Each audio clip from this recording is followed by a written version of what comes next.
Hello, I'm Daniel Comp. I'm the Chief Information and Technology Officer for Intelligent Netware.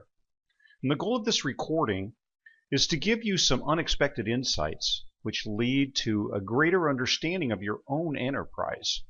And I want to couple that with some ideas and some actions that you can take immediately to grow your company, to recover from some unexpected challenges, or to initiate some long overdue internal changes. And I want to talk to you as a leader. And first I'm going to set the stage with some credibility. I co-founded the company in 1997. And along with Angelina Musik, my wife, and the CEO, we delivered some really impressive solutions to name brands and corporations both large and small, professional athletes, astronauts, physicians, economic development experts, and municipalities. Angelina has been nominated into the Texas Women's Hall of Fame and been recognized by U.S. Senator Kay Bailey Hutchinson as well as Texas Governor Rick Perry, and then twice by the Small Business Administration as their Champion of the Year. And so in short, we're a privately held company with a reputation and a history of delivering on some pretty big ideas. We're currently working out of our 7series, and that's our 7th software iteration, which is a product lineup of a kiosk, a studio, and Tribe, which is a pretty good segue for me to talk to you as a leader about Seth Godin's book called Tribes. I've been rereading it lately and thinking about how much the cover here it really reminds me what it is to be a leader. If you notice that Seth is right here in the middle, and there are people all over the place here that are running away from the ideas he's presenting while some are being attracted.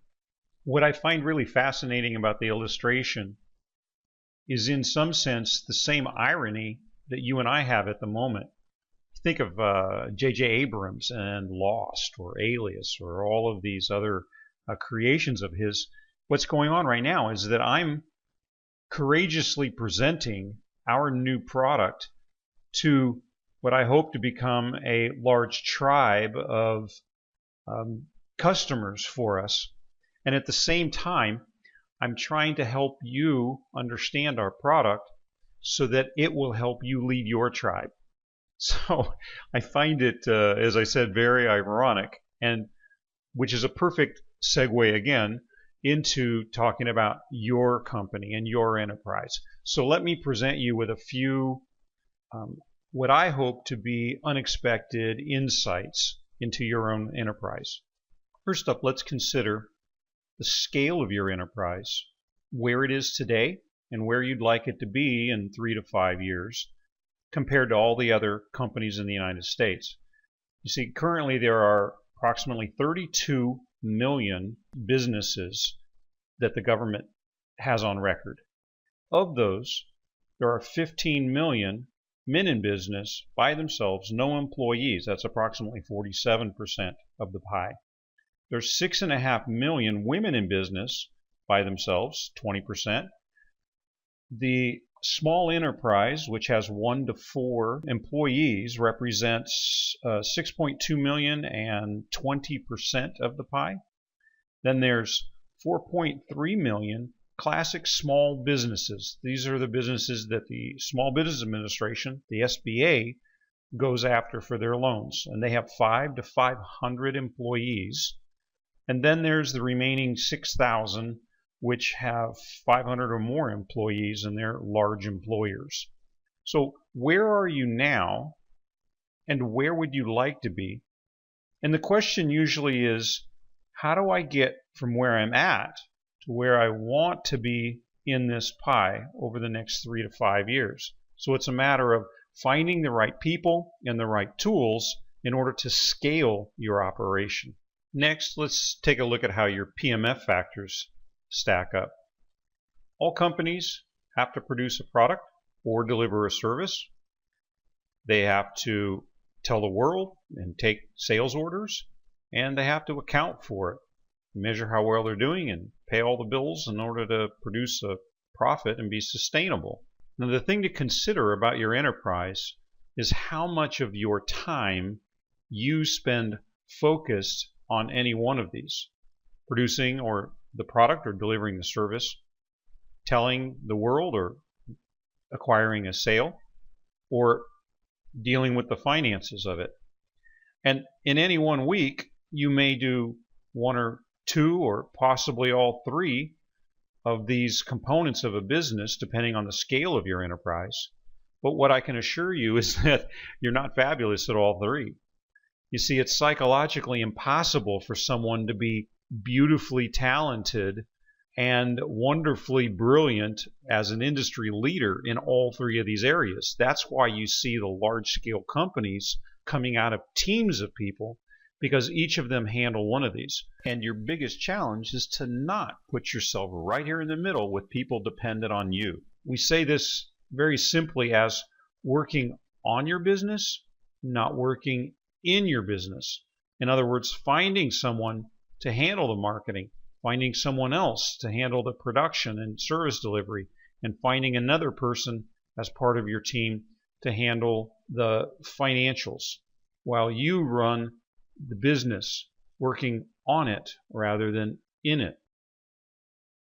The next illustration to consider is the diffusion of innovations, where your market share is represented here in this yellow line. We begin with 0 and end at 100%. The blue line represents the type of customer, a profiling of your customer, if you will. And those that are innovative and early adopters are the first to accept anything new in the marketplace, and followed by their early majority. If you acquired all of those, you'd find you have roughly 50% of the market share. And then there are the late majority and the laggards, people that adopt things customarily that are proven and have a history to them. So if you consider your profile of your customers, where do you find them? Are they purchasing because everyone else already has it and they're late? Or are they interested in your product or service because, well, shoot, I really have to do something about it? Or are they on the other spectrum, which is they're always out on the cutting edge? They always need to look forward and be recognized as a leader in the industry. Well, we have found as a technology company that almost all of our customers are found right in this first half.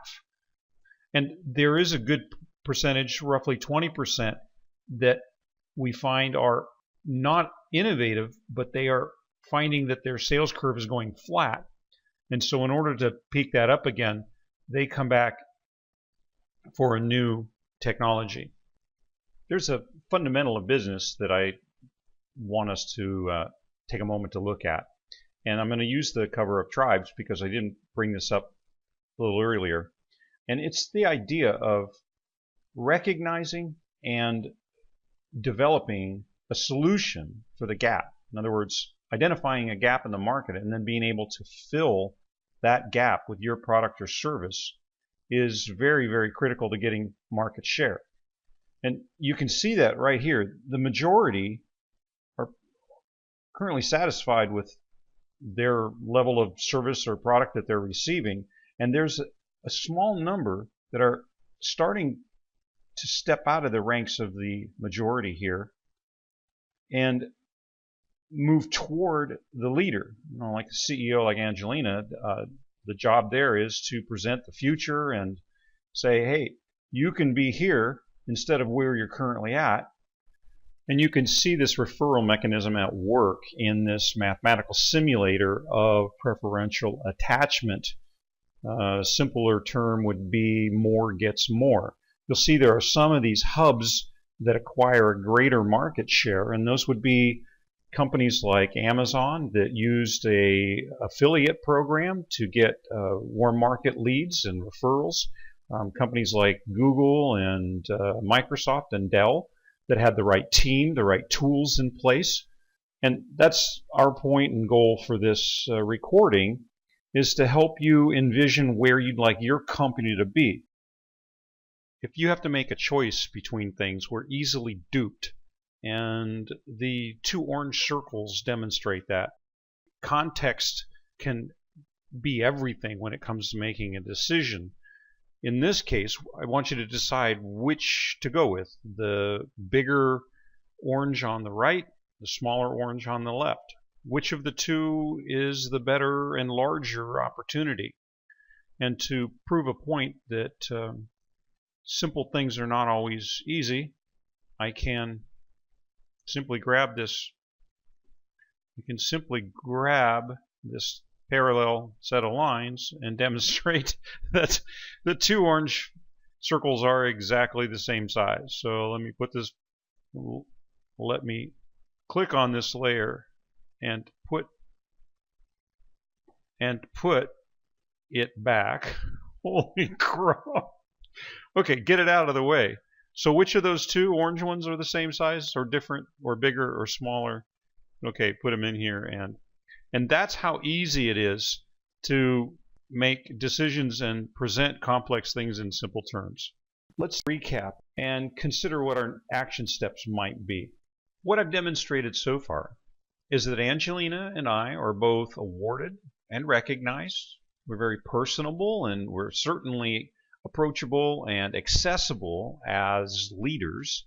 We're very knowledgeable about developing enterprises and growing your business, not just technology. And we have a product lineup which spans some very interesting gaps in the marketplace extremely well. If you're most interested in scaling your enterprise and growing, talk to us about Kiosk. If you'd like to work on your enterprise rather than just in it, talk to us about Studio. And if you can identify with the diffusion of innovation that your sales are going flat and it's time to revamp your current technology, or if your customer base expects you to be a leader, then you want to talk to us about Studio and Tribe. But particularly, if you want to stick your toes into social media but want to do it privately, where you own it, not just use a publicly free thing like Facebook or LinkedIn, Tribe helps you develop internal relationships both with your own staff and with your customer base, and it can help you develop your referral leads and customer base very, very well. You've likely heard that phrase, tip of the iceberg. Well, in our case, that refers to the fact that if you want to peek under the hood, you have to log in. And so in order to do that, you'll have to go to Intelligent Netware, click on Contact, and introduce yourself to Angelina. You can schedule a time to talk with her, to have a consultation, and figure out action steps to go from there. You can also visit Medtrepreneurs if you happen to be an enterprising physician, and by signing up, you can then we'll talk to you on the phone, and you can sign in. We'll put you in a private group to talk to other physicians and other enterprising physicians and surgeons. If you're a pretty smart woman, you can go to Beautiful Intelligence. Join the conversation there by signing up, and Angelina will give you a call, verify you are who you are, because these are private conversations amongst women there. If you're a woman in business, you can go to Momtrepreneurs Network or Momtrepreneurs, sign up there, and Angelina will greet you. And if you're part of the left half, if you will, of the scale pie of businesses, you're a man in business going it solo, then join Mentrepreneurs, and I'll greet you there, and we can have that conversation that you'd like. So I'd like to encourage you that you have a number of steps you can take as a leader to draw that tribe together. And just so that you know, We're here for you. If you take a look at the background through this whole recording, you'll notice that it was shot at all different times of the day. It's taken quite a bit of time to put this together. That's the way we work on our stuff. We're very passionate about it, and I think you'll find us very impressive to contact. Thanks for your time.